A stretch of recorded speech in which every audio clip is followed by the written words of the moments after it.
Bien, buenas tardes a todos. El Eterno les bendiga de manera especial. Qué honor, qué privilegio tener la oportunidad de compartir con ustedes en este maravilloso programa Visión de Águila. Así que quiero bendecir en esta tarde al líder y distinguido Julio César Cabral desde su casa, se encuentra en sintonía con nosotros. También quiero bendecir a cada pastor, cada evangelista. Y hoy vamos a tratar un tema que se ha venido hablando durante estos días, acerca del perdón de los cielos. Y qué maravilloso que vamos a hablar del perdón conforme al contexto ya profético en estos meses, conocido en la mentalidad bíblica como el mes de Elul. Estamos en el mes de Elul, conocido como el mes donde se toca el shofar todos los días en la mañana, a veces en la tarde. Y vamos a hablar un poco acerca de lo que es el perdón desde las dimensiones profundas. La mayoría de las personas, al momento de hablar de este tema, simplemente piensan que perdonar es olvidar. Y por eso hay muchas personas, me he encontrado con personas que dicen, bueno, es que yo perdono, pero no olvido. Claro que tú no vas a olvidar, pero cuando entiendas las dimensiones del perdón desde la perspectiva profunda, desde la perspectiva de la mentalidad hebrea, te vas a dar cuenta que es totalmente diferente a lo que tenemos en la mentalidad occidental como perdón. Lo primero que perdonar no es olvidar. Pero antes vamos aquí a leer un texto bíblico para iniciar este tema de manera formal. Mateo capítulo 6 verso 15 dice: si ustedes perdonan a los otros sus ofensas, también su Padre Celestial los perdonará a ustedes. Pero si ustedes no perdonan a los otros sus ofensas, tampoco el Padre de ustedes les perdonará sus ofensas. Esto es algo que nosotros tenemos que tomar en cuenta. O sea, aquí entra una ley, la cual se encuentra ubicada en la tradición judía, que significa midat keneget midat. Significa medida por medida. O sea, si yo no perdono, pues yo no seré perdonado. Es como quien dice, si tú no tienes misericordia, pues el Padre no va a tener misericordia de ti. Entonces es importante conocer esto. Pero primero vamos a hablar acerca de lo que es el perdón y cómo se veía en los tiempos de Yeshua, en los tiempos proféticos, y la diferencia que hay entre perdonar ahora y el perdón en la antigüedad. Lo primero es que cuando se habla del perdón, en la mentalidad judía hay un día específico conocido como el día del perdón. Y qué bueno que estamos casi llegando a ese día. Claro, 40 días antes de este mes empieza lo que son conocidos como los 40 días, que en la mentalidad hebrea está relacionado con los 40 días que Yeshua duró ayunando en el desierto. Si estamos viviendo en este tiempo actualmente, estamos en el mes de Elul, mes sexto, casi llegando al mes séptimo, donde conforme a la mentalidad judía se abren los libros, el mundo entero es juzgado. En otras palabras, son días de arrepentimiento. ¿Por qué? Porque ellos entienden que el mundo será juzgado. Ahora bien, en esos 40 días que ellos buscan una reconciliación. Por eso el sonido del shofar en Israel, usted se va a escuchar todos los días, porque el sonido del shofar representa varias cosas. Primero, representa reconocer a Dios como amo, dueño y Señor de nuestras vidas. Es como un llamado de alerta, porque ellos entienden que se acerca la redención, pronto se acerca la redención, y ellos dicen o creen que la redención de Israel va a ser por este tiempo. Entiéndase, va a ser fin del mes de Elul, que viene siendo el mes sexto hebreo, y el mes séptimo, que es el mes de Tisre, entre septiembre y octubre. Entonces, antes de que lleguen esos días, conocidos como los Yamim Noraim, días malos y peligrosos, entonces ellos entran en lo que es una techuvá profunda, o un arrepentimiento profundo. Ahora bien, cuando usted analiza la palabra Yom Kippur, que es una de las fiestas judías, conocida como la fiesta del perdón, es la sexta fiesta, porque ya la séptima viene siendo Sukkot, o la fiesta de los tabernáculos. Cuando hablo de Yom Kippur, estoy hablando de la fiesta del perdón, una de las fiestas más importantes para el pueblo de Israel, donde todo el mundo está licenciado en ese momento, el ejército está licenciado, en ese momento es uno de los días más solemnes dentro de la mentalidad judía, conocido como el Día del Perdón. En este día, o antes de llegar el Día del Perdón, ellos entran en lo que son 10 días, conocidos como los Yamin Norai. Dentro de estos 10 días, ¿qué hacen ellos? Ellos se reconcilian unos con otros, porque ellos entienden que si yo no me reconcilio con mi prójimo, pues lamentablemente yo no voy a tener reconciliación con mi Padre.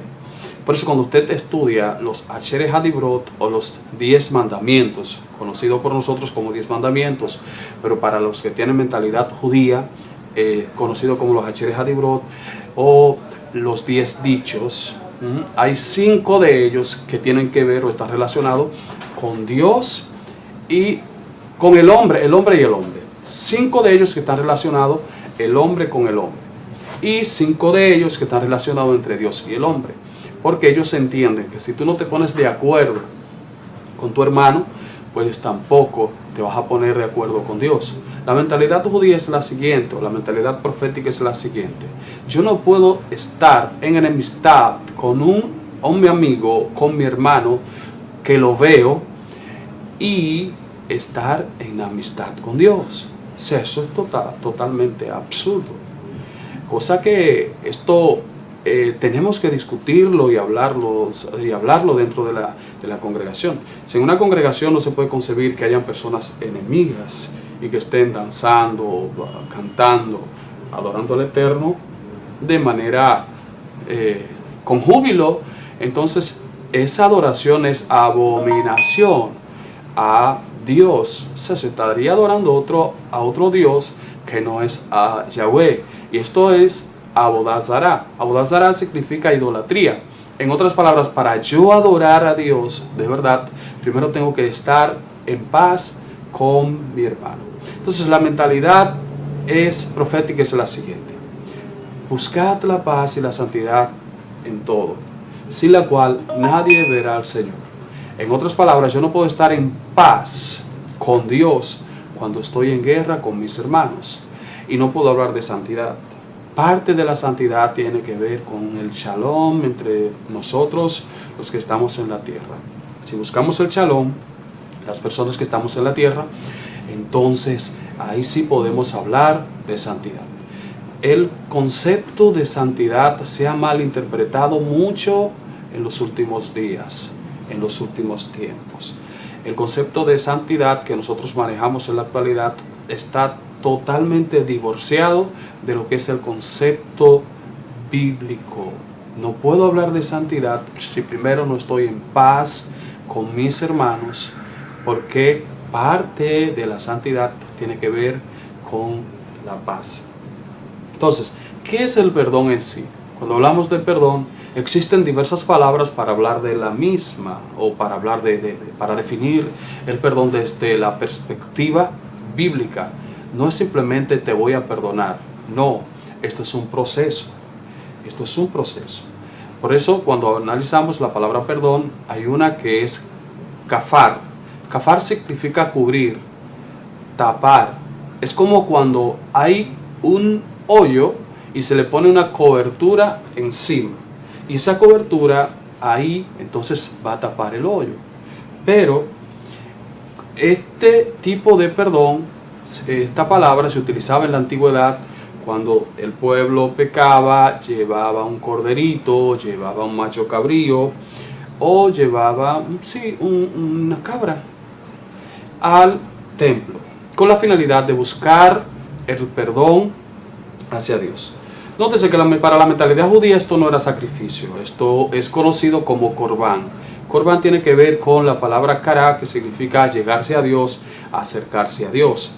¿Por qué? Porque el Eterno no quiere que lo que nosotros hagamos para Él se vea como sacrificio, sino más bien que se vea como la forma de nosotros acercarnos hacia Él. Porque el objetivo de Él es estar cerca de nosotros. Pero como somos pecadores, como tenemos defectos, entonces Él creó la manera de cómo nosotros nos acerquemos a Él y alcanzar el perdón de los cielos. Ahora bien, la mentalidad de muchas personas es que el Eterno te va a perdonar y te va a perdonar y te va a perdonar. Claro que sí, pero llega un momento donde te vas a encontrar en ciertas dificultades. ¿Cómo cuándo? Sencillo. Cuando el Eterno creó el universo, lo creó utilizando 10 dichos. Esto es muy importante. ¿Por qué el Eterno utilizó 10 dichos y no creó el universo de manera directa? Si Dios pudo haber creado el universo de manera directa, decir, sean todas las cosas y todas las cosas surgir, porque Él es todopoderoso. O sea, esto me da a entender que Él creó utilizando 10 dichos con la finalidad de que cuando el hombre peque, no ser exterminado, no ser eliminado. O sea, conforme a la mentalidad judía, conforme a la mentalidad profética, ¿verdad? Tiene que ver con que cuando el hombre peca, transgrede uno de los dichos. Pero si sigue pecando, entonces sigue transgrediendo. Pero llega un momento donde transgrede tanto que llega al último dicho del Eterno. Eso es mentalidad judía. Y al llegar al último día, el último dicho del Eterno es como si subiera al último escalón o bajara al último escalón de la impureza. Entonces ahí es que entra lo que nosotros conocemos como una mente cauterizada, donde todos los conductos de la persona se cierran. Y al cerrarse todos los conductos de la persona, esa persona ya no puede escuchar a Dios, no puede ver a Dios, ya no hay forma. ¿Por qué? Porque los conductos espirituales están obstruidos. Es como una persona cuando empieza a comer comida chatarra en la calle, no se cuida, sus venas se les van a obstruir y va a tener problemas. A esa persona le va a dar un infarto y va a morir. Así mismo sucede cuando una persona empieza a pecar y de manera desmedida. Porque para hablar de alcanzar el perdón de los cielos tenemos que entender muchas cosas. Y hay algo que la gente dice al desconocer las escrituras. Ellos dicen, todos los pecados son iguales. Bueno, pues cuando yo escudriño la Biblia, me doy cuenta que no todos los pecados son iguales. No, hay pecados que son de muerte, la Biblia lo especifica. Hay pecados que son simplemente porque tú pecas por yerro, por ignorancia. Eso es diferente. Por eso tienen consecuencias totalmente diferentes. Hay pecados que te alejan de Dios. Como por ejemplo está el pecado de adulterio, que es un pecado caret. Cuando hablo de pecado caret, estoy hablando del pecado corte, que te corta inmediatamente de la presencia del Eterno. Entonces este tipo de pecado, que es el pecado de muerte, y no solamente el adulterio, sino también está el pecado de asesinato. Hay unos pecados que son, conforme a la mentalidad hebrea, ellos dicen que no tienen perdón, pero sí tienen redención. No es lo mismo perdón que redención. Por eso es que en la antigüedad, señores, habían pecados que cuando la persona pecaba o cometía ese tipo de pecado, lamentablemente el hombre moría inmediatamente. Pero en el tiempo de la gracia, entonces sucedió algo diferente. ¿Por qué? Porque ahora viene la redención. Por eso fue que vino Yeshua como Goel para redimirnos de los pecados de muerte. Gloria al Eterno por Él. ¿Por qué? Porque anteriormente sí que estábamos feos. Bien, entonces hay tipos de pecados, o sea, hay dimensiones de pecado. Así como hay dimensiones del perdón, así también hay dimensiones de pecado. Ahora tenemos la palabra kafar, que significa cubrir, tapar, y es impresionante cómo esta palabra aparece en el libro de Génesis. Cuando el Eterno le dice a Noah que hiciera un arca, le dice, y la calafateará por dentro y por fuera con brea. Calafatear viene de la palabra kafar, que significa cubrir, significa tapar. Es impresionante porque aquí va a estar Noah junto de 7 personas más, y al estar dentro del arca, entonces el kafar del Eterno iba a estar sobre ellos. O sea, la cobertura del Eterno iba a estar sobre ellos. Es impresionante también que esta palabra no solamente aparece aquí en Noah. Cuando hablo de Noah es porque hay una porción en la mentalidad judía conocida como Parashat Noah, que así mismo se llama. Entonces en esta porción, aquí aparece Noah, pero hay algo que está pasando aquí. Dice que la tierra estaba corrompida. Y aquí la palabra corrompida tiene que ver con chahat. Chahat significa autodestrucción. En otras palabras, la tierra se estaba autodestruyendo. Los seres humanos estaban autodestruyendo ellos mismos. Porque el Eterno no va a tomar una decisión hasta que el ser humano no ha pecado, que de una forma tan deliberada que esto ha llegado a las narices del Eterno. ¿Qué dice la Biblia? El pecado de la generación de Noah había llegado a las narices del Eterno. Pero ¿cómo es posible que hablamos de un Dios indescriptible que ahora me está hablando aquí a las narices de Dios, que había llegado el pecado? Dios tiene nariz. Está hablando, claro, está de manera antropomórfica. Cuando hablamos de manera antropomórfica, estamos haciendo referencia a que cuando se mencionan partes del cuerpo y se le atribuyen a Dios, es una forma para nosotros poder entender a un ser indescriptible. Porque hay personas que cuando hablamos de la nariz de Dios se hacen una imagen. Probablemente Dios tenga una nariz grande, una nariz pequeña, una nariz fina. No, nada de eso. Estamos hablando del pecado tan deliberado de aquella generación que había llegado ya ante la presencia del Eterno, y esto era abominable ante el Eterno. Por eso Dios decide destruir esa población. No era una población pequeña. Conforme al Midrash, habían unos 3 millones de personas. Y de 3 millones de personas solamente se salvaron 8. Es increíble. ¿Cómo de 3 millones de personas solamente 8 se salvaron? ¿Qué pasó aquí? Bueno, las personas estaban muy alegres en la calle, estaban muy contentos, estaban corriendo. ¿Qué decían? Ok, al ver a Noah hacer un arca en un lugar lejos de lo que es el agua, no había agua cerca. Esto no lo registra la Biblia, pero lo registran los escritos extrabíblicos. Dice que el Eterno le dijo que hiciera un arca, pero que le hiciera lejos de donde hay agua, para llamar la atención de las personas. Porque el objetivo de Dios es llamar la atención de todos los seres humanos. Ahora, cuando nosotros observamos la vida de los profetas, Dios los pone a ellos a hacer cosas extrañas. ¿Con qué finalidad? Con la finalidad de que ellos se interesen y digan, ven acá, pero ¿por qué este hombre está haciendo esto? Este hombre se ve raro. Sí, si usted analiza la Biblia, Dios puso a los profetas a hacer cosas extrañas. Puso a Jeremías a cargar un yugo, puso a Isaías a caminar de una forma, puso a Ezequiel a dormir del lado derecho por un tiempo, después del lado izquierdo por otro tiempo, a cortarse los cabellos y a esparcirlos. Cosas extrañas. ¿Para qué? Para llamar la atención a una generación rebelde. Y Noah, claro, obedeció y alcanzó el perdón del cielo. Pero aquí hubo un problema, porque es que esta generación tan grande, de 3 millones de personas, conforme al Midrash, entonces solamente se salvaron 8.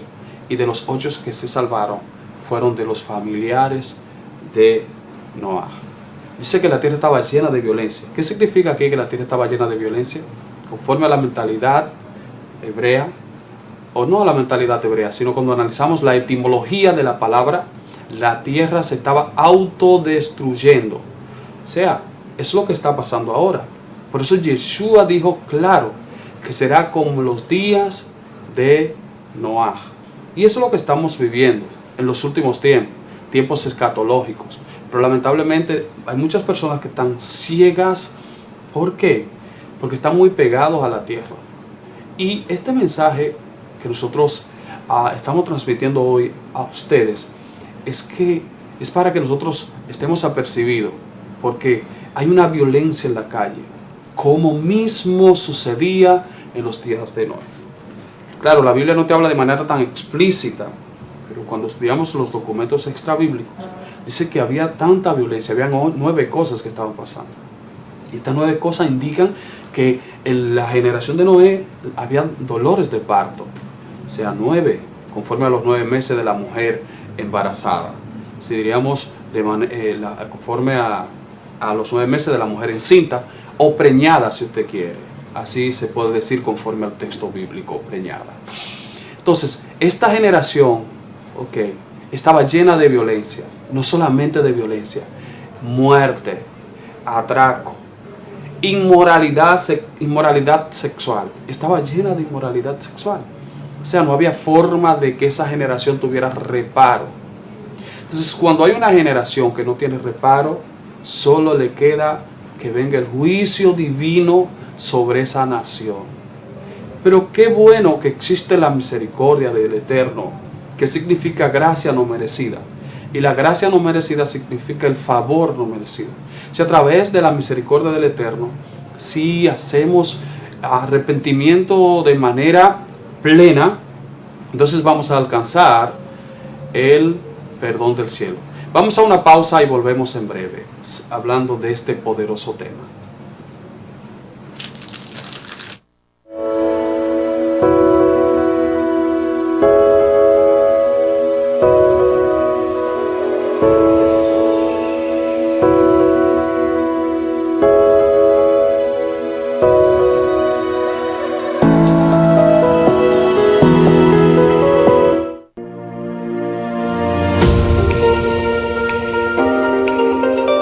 Fundación Familias Alegres.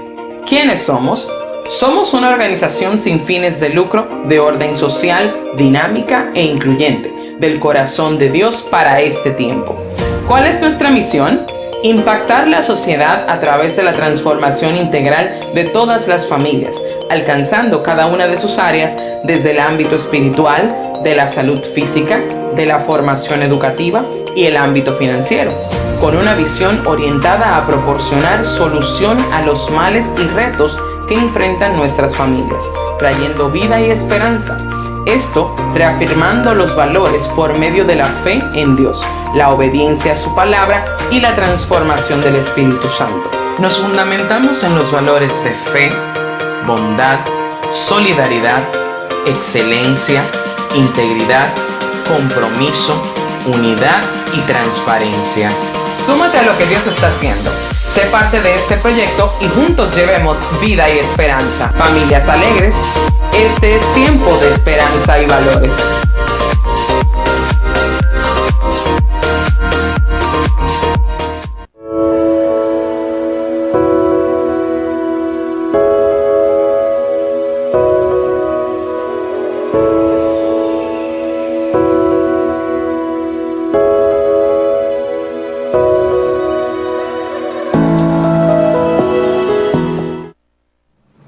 Bien, queremos bendecir en esta maravillosa tarde a las personas que están en sintonía. Vamos a ver acá. Tenemos al distinguido Jonathan, shalom, shalom, distinguido. Tenemos a la pastora Heriberta, mi pastora. El Eterno le bendiga de manera especial. Tenemos a mi esposa Miguelina Geraldo. Así es que el Eterno les bendiga de manera especial. Seguimos hablando de este poderoso tema en esta maravillosa noche, en esta maravillosa tarde. Hablar del perdón del cielo dentro de la mentalidad bíblica es totalmente diferente a lo que es la mentalidad occidental. La mentalidad nuestra es, si a mí me hacen daño, bueno, pues yo voy a pagar con daño. Esa es la mentalidad nuestra. Pero la mentalidad judía, o no solamente judía, sino de todo el que estudia Torah y profundiza en la Torah, es una mentalidad totalmente diferente. No es así. Nosotros perdonamos. ¿Por qué? Porque tenemos la mente de Yeshua. Si usted analiza la Torah y entra a lo que es el Brit Hadashah o el Nuevo Testamento, se va a dar cuenta que en un momento dado Yeshua es vituperado, Yeshua es golpeado, y no solamente, también es perseguido. Pero al final, ¿qué dice Yeshua? Padre, perdónalos porque no saben lo que hacen. Si esto le hubiese pasado a uno de los profetas de este tiempo, harían lo mismo. O en un momento dado, cuando están apedreando a Esteban, que él se queda tranquilo y lleno de la gracia del Eterno, él mira hacia los cielos y ve los Hashamaín abiertos y dice que ve al Hijo del Hombre sentado a la diestra del Padre. Es lógico que él está hablando aquí, no que está mirando directamente así un hombre ya, porque Dios no es un hombre. Pero entonces, lo que él quiere decir, Esteban, en este lugar, en este momento, es que está tan lleno de Dios, Esteban, que a él en ese momento se siente totalmente satisfecho. O sea, la gloria del Eterno había impactado tanto a Esteban, había impregnado tanto a Esteban, que a Esteban ya no le importaba más que estar lleno de la gloria del Eterno. Entonces, cuando nosotros somos impregnados por el Eterno, podemos perdonar de manera fácil. Hay una palabra que es importante, que se utiliza para perdonar, y es sliha, que significa escarbar, buscar en lo más profundo de tu ser y hacer una introspección profunda. Cuando haces una introspección profunda, en términos griegos esto se llamaría una catarsis, sacar todo lo que nosotros tenemos por dentro. Porque hay personas que quieren alcanzar el perdón del cielo. Pero si usted no perdona a su hermano, por más que usted ore, por más que usted ayune, por más que usted busque la forma de acercarse a Dios, lamentablemente hay una barrera entre usted y Dios, que es el rencor. Lo primero, que para alcanzar el perdón del cielo hay requisito. Usted tiene que ser sanado por dentro. Por eso es que me gusta estudiar la Torá desde una perspectiva hebrea, porque la Torá lo primero que te habla es de sanarte por dentro, porque si no estamos sanos de manera interior, no podemos recibir al Eterno en nuestras vidas. Y hay personas que hablan de sanidad interior, y es bueno, y dan grandes seminarios de sanidad interior, pero cuando nosotros analizamos desde la perspectiva bíblica, está muy lejos. Y una de las cosas que Yeshua hizo para enseñarle la Torá a sus discípulos fue que le enseñó la ética del reino. ¿Qué tiene que ver la ética del reino con la sanidad interior? Ok, perfecto. Lo te analiza, él toma 12 y los lleva al monte y empieza a enseñarle lo que nosotros conocemos como las bienaventuranzas. Claro que cuando Jesús está hablando de las bienaventuranzas conforme a la mentalidad judía, no está hablando de que usted es afortunado, de que usted tiene suerte, como nosotros lo interpretamos dentro de la mentalidad occidental. De hecho, hay personas que le dan un toque un poquitito más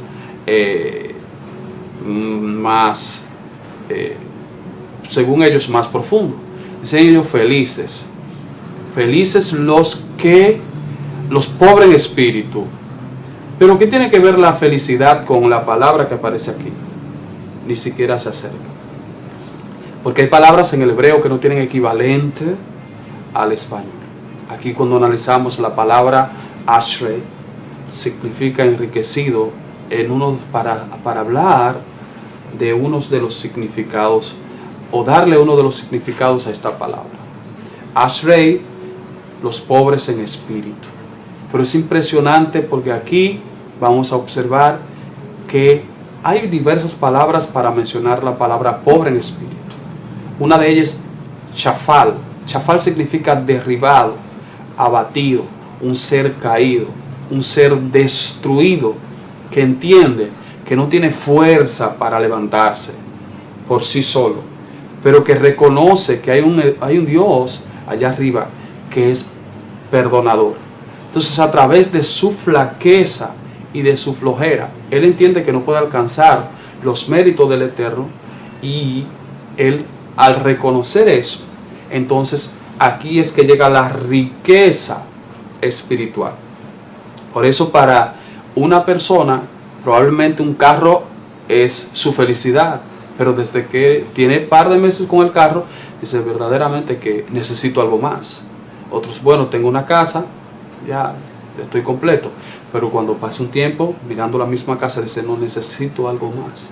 Entonces, para una persona con mentalidad hebrea, ¿Qué significa aquí ser pobre en espíritu? Reconocer que no se puede salvar con sus propios méritos, que necesita un Goel, un redentor, porque su alma necesita una Geulá. Geulá, redención. Su alma necesita ser redimida. Entonces, cuando nosotros analizamos aquí, para alcanzar el perdón del cielo, se necesita ser pobre en espíritu. Si usted no es pobre en espíritu, lamentablemente usted no va a alcanzar el reino de los cielos. ¿Por qué generaciones antiguas perecieron? Por causa del orgullo.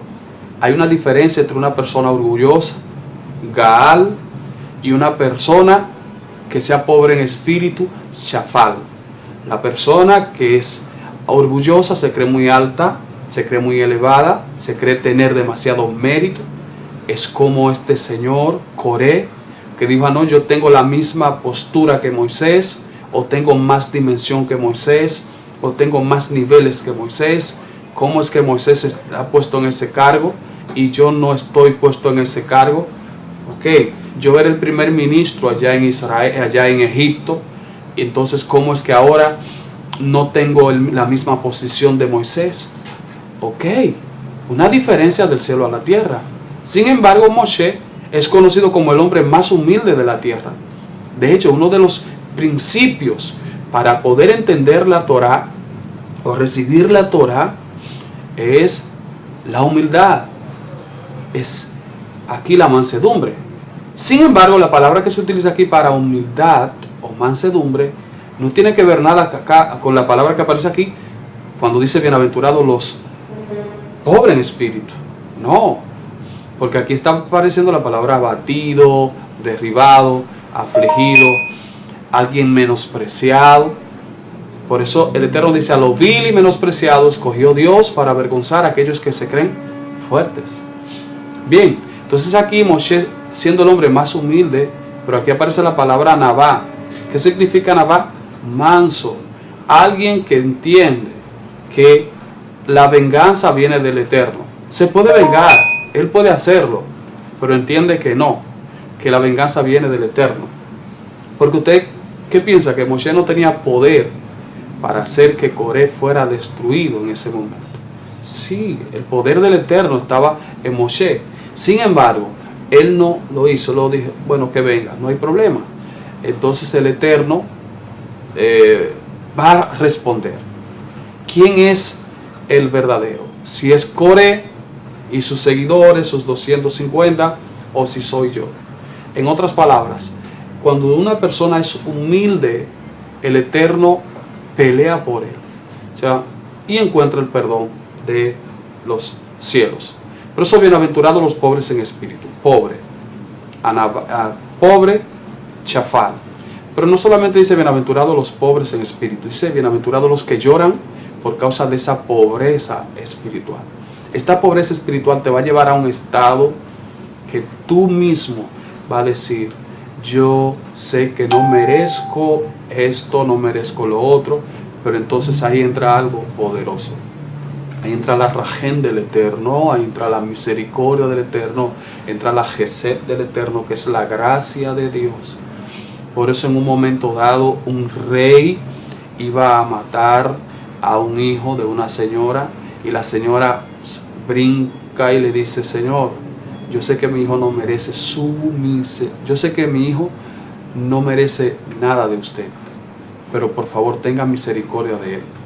Entonces el rey le dice: este señor ni siquiera misericordia merece. ¿Qué le preguntó la doña? ¿Qué significa misericordia? Y él ahí se quedó plasmado.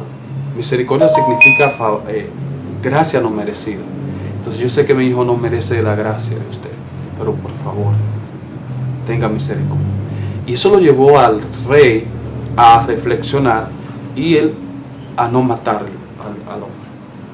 En otras palabras, usted sabe que misericordia significa gracia no merecida y que gracia significa favor no merecido. Entonces, por llorar por esa pobreza espiritual, entonces el Eterno se inclina hacia nosotros. Era lo que tenía David, un corazón humilde, un corazón sencillo, no un corazón lleno de arrogancia como lo tenía Saúl.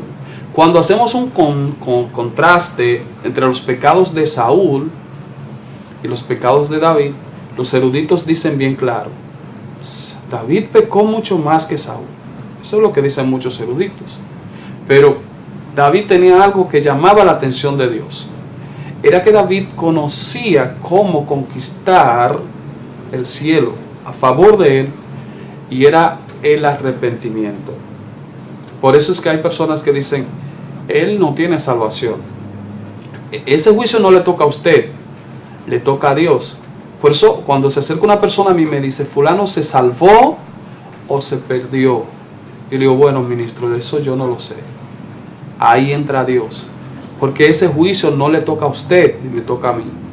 Entonces por eso es que hay personas que han confundido la palabra cuando dicen no juzguéis para que no sea juzgado.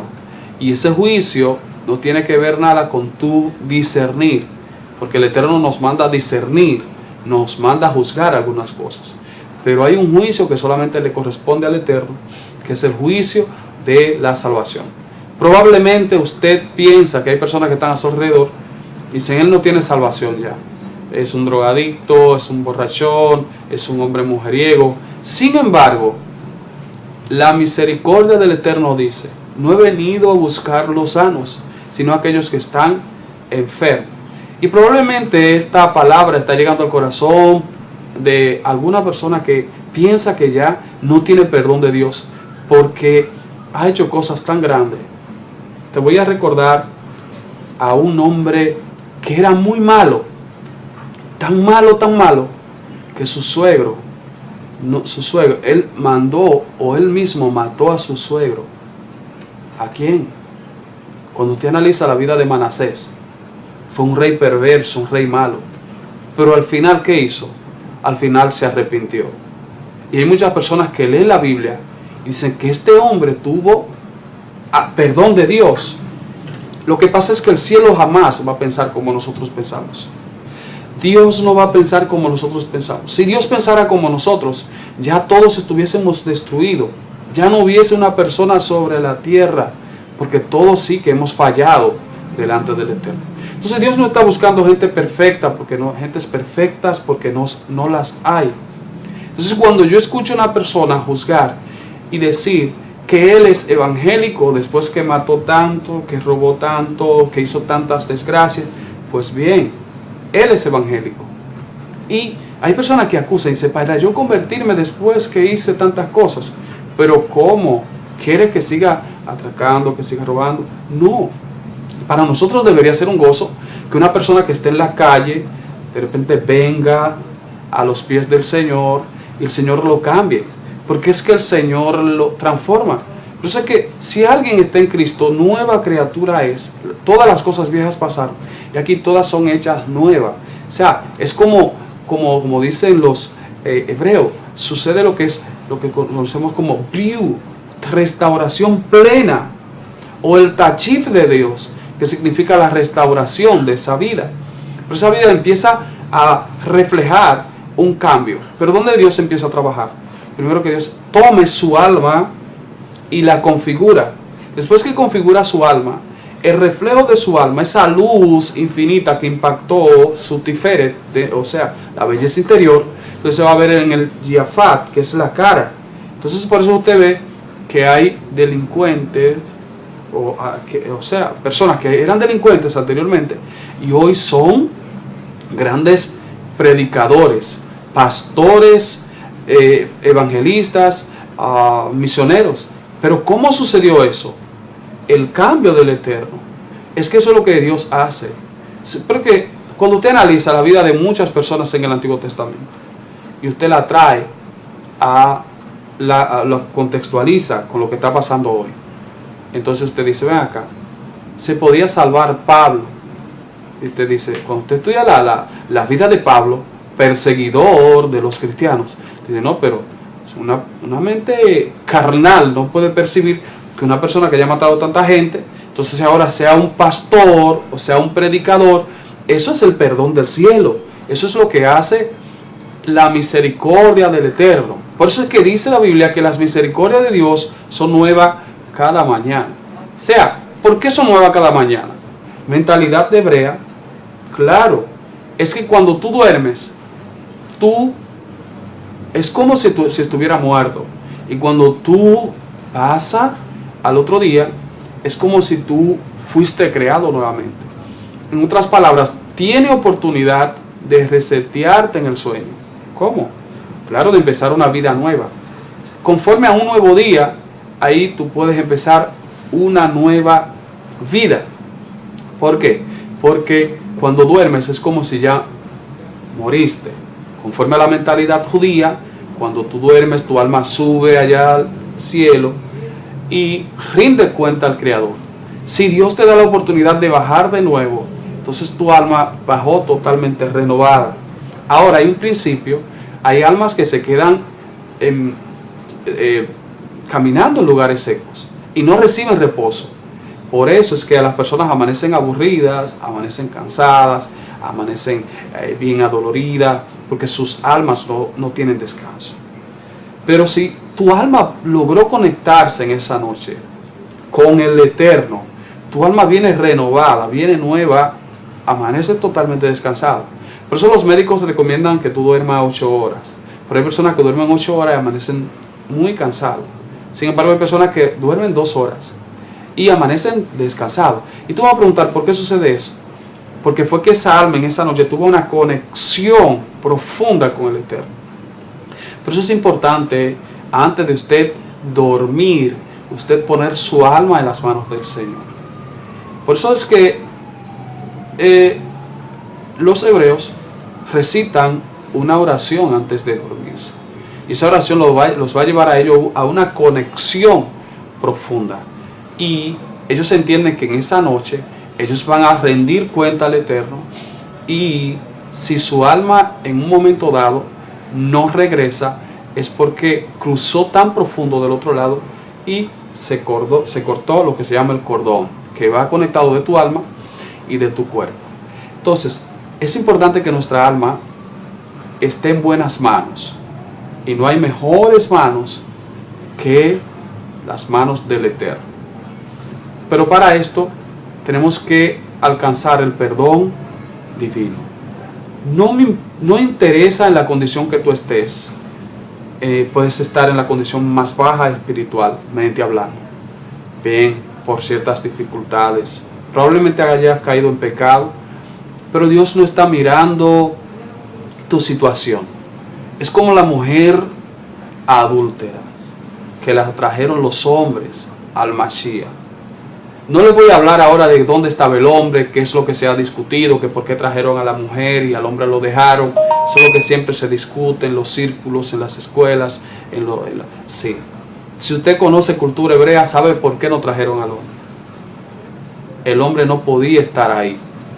Pero eso lo discutiremos en otra ocasión.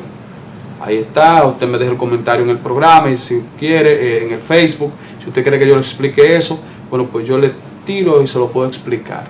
Pero no había forma de que al hombre lo llevaran, porque realmente el hombre no tenía culpa ahí. El hombre no tenía culpa. En este momento la culpable era la mujer. Y esto va a ser un poquito chocante para usted si no conoce la mentalidad judía. Entonces, cuando todos acusaban a la mujer, porque nosotros tenemos el instinto de acusar, de juzgar. Cuando juzgamos a otro, lo juzgamos de negro. Cuando juzgamos a nosotros, misericordia. Entonces, es un problema, porque aquí a la mujer la están acusando. Entonces Yeshua se pone a escribir en tierra. ¿Qué escribió? Hay muchas versiones acerca de lo que Yeshua escribió. Muchos dicen que escribió los que se olvidaron de ti, sus nombres fueron escritos en el polvo. Ok, perfectamente. Muchos dicen que estaba escribiendo los pecados de ellos. Bien, eso lo dejo a opción de ustedes. Lo que sí yo sé, que cuando otros dicen que eran los nombres de ellos, lo que sí yo sé, es que lo que escribió Yeshua ahí impactó tanto a los escribas y a los fariseos que estaban ahí, porque les voy a decir esto, hay una confusión muy grande en cuanto a los lectores simplistas al momento de leer la Biblia. Cuando se habla de fariseos, ellos engloban todos los fariseos como que eran iguales. Todos los escribas como que eran iguales. Y sin embargo, la Biblia, cuando hacemos exégesis profunda o analizamos el texto, te da a entender que no todos eran iguales. Entonces la mujer, claro que está atemorizada, está temblando la mujer, pero de repente se encuentra con Mashiach, con la gracia, con la misericordia, con la Gen, con la Gesed se encuentra. Entonces empieza a escribir Yeshua en tierra. Cuando empieza a escribir Yeshua en tierra, que los escribas y los fariseos están mirando lo que Yeshua está escribiendo, ¿qué hicieron? Empezaron a salir uno a uno. ¿Por qué? Porque se vieron ahí. O sea, sus niveles de conciencia o sus conciencias le dijeron: ustedes están peor que la mujer. Entonces, es importante que nosotros, antes de juzgar a una persona, miremos nuestra condición, porque puede ser que juzguemos y nuestra condición esté peor que la persona que estamos juzgando. Hay un principio que es que cuando yo juzgo a una persona o acuso a una persona de algo, entonces el cielo me acusa. Y esto es tan fuerte que los expertos en materia de exégesis y de cultura dicen esto: cuando usted acusa a una persona, probablemente hay pecados que están ahí, el Eterno no los ha tomado en cuenta. Entonces, en ese momento, todos los pecados habido y por haber que usted ha cometido, lamentablemente se activan, y ahí viene desgracia para su vida. Entonces, si queremos alcanzar el perdón del cielo, primero tenemos que juzgarnos nosotros antes de juzgar a otro. ¿Por qué? Es fácil juzgar a la otra persona, pero es difícil juzgarnos a nosotros mismos. Entonces vamos a evaluar nuestras vidas, porque estamos viviendo tiempos difíciles y peligrosos, porque necesitamos alcanzar el perdón del cielo. La mujer quedó con Yeshua sola. Entonces Yeshua le preguntó: ¿dónde están los que te acusan? Ya se fueron, Señor. Pues yo tampoco te acuso. En otras palabras, hay personas que todavía nosotros estamos mirando porque han cometido un error hace mucho tiempo y ya nosotros no lo miramos igual. Hay una barrera que me dice: no, deséchalo. Hizo esto. Él lo hizo en el pasado. Pero conocemos un Dios que levanta, que restaura. Y el que hoy está en el suelo, mañana puede estar elevado. El que hoy está elevado, mañana puede estar en el suelo. Porque existe la ley del péndulo. Hoy estoy arriba, pero mañana puedo estar abajo. Entonces, por eso tengo que saber juzgar para obtener el perdón del cielo. Recuerda que perdonar no es olvidar. Siempre vas a recordar lo que alguien te dijo, te hizo. Si alguien te ofendió, cada vez que lo vea, lo vas a recordar. Pero ya no lo vas a recordar con dolor. Porque entiendes que lo que Yeshua hizo en la cruz del Calvario es mayor que lo que te hizo la persona. Entonces, tienes que empezar a mirar. Tienes que empezar a mirar lo que Yeshua hizo por ti en la cruz. Y dejar de mirar lo que te hizo tu hermano. Y vas a empezar a amar a tus hermanos con todos sus defectos. Cuando mires a Yeshua y no mires las pequeñeces que te han hecho. Es hora de dejar de mirar lo que nos han hecho y empezar a mirar a Yeshua. Y tú vas a ver que tu vida va a ser transformada. Dios te bendiga y te guarde en esta maravillosa tarde. Shalom, shalom. Bendiciones.